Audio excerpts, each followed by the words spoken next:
Well, Prince Harry festers over here in the United Kingdom all alone and looking, as we said, incredibly forlorn and really having to take on the battles, whatever people might think, returning back to his homeland. Totally alone, without the support of his wife. He can clutch his wedding ring all that he wants to signify that, of course, he's missing his family. If he really cared, some of the family might at least have made that trip with him. But this is now the problem that Harry's facing. Definitely a solo life alone.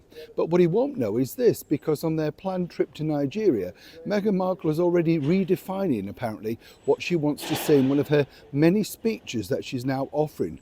As ever, let me explain. It's lovely to see you today. Thank you so much as ever for your time. It is nice to have your company. And also lovely comments regarding the American film legend Jimmy Stewart. I loved him. I thought he was a brilliant actor. But I was thinking, and just let me know what you think about this, because it's just in a moment. But Rear Window, when you think about it now, could it be made today? You know, with all these CCTV and mobile phones and stuff. I'm not so sure. It's such a brilliant movie, isn't it? Grace Kelly, James Stewart, two brilliant actors at the top of their game. But as I say, you look forward, don't you? You think, yeah, it wouldn't take that long to solve that problem now, would it?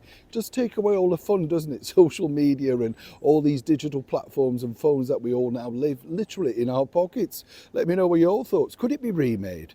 Love to know what you think. As ever, thank you though for your lovely comments. Jimmy Stewart, what an actor, what a guy. You know, still like watching that interview now. Back as ever to your royal story of the day. Remember when Meghan Markle uttered that now infamous phrase, Harry lost his father too, or his dad too? And everybody was just like, no, he didn't. No, you cut your father off who lives down the road. But Harry's father was very much still in there, you know, wanted to remain in contact and remain friendly. And then, of course, Harry decided to come up with the book where he called the Queen Camilla, a wicked stepmother, and that's his prerogative, it's his book.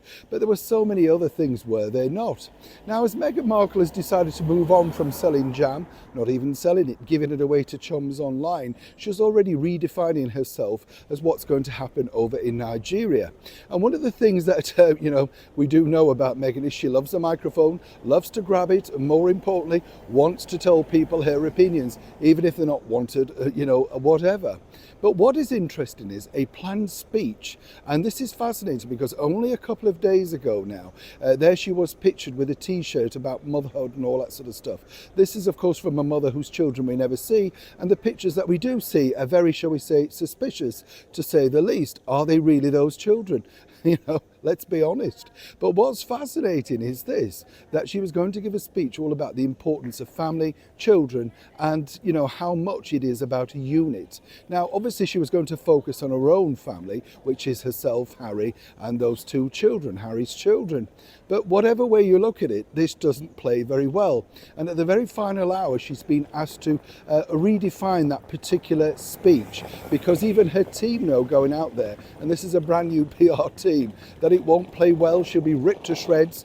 And of course, as ever, will be asked, well, what about your father? What about, Harry's parents? And of course, when you think about it, obviously Meghan doesn't have the foresight to think, how will this play? She's only looking at her own agenda. And her own agenda in her own mind seemingly plays very well. It took a lot, apparently, of persuasion to say this wouldn't go down well in her newfound independence of making speeches, literally without Harry by her side. Apparently, she wants to do those independently. And as I say, all about family. Now, really, how stupid can you get? Neil Sean in the very heart of London.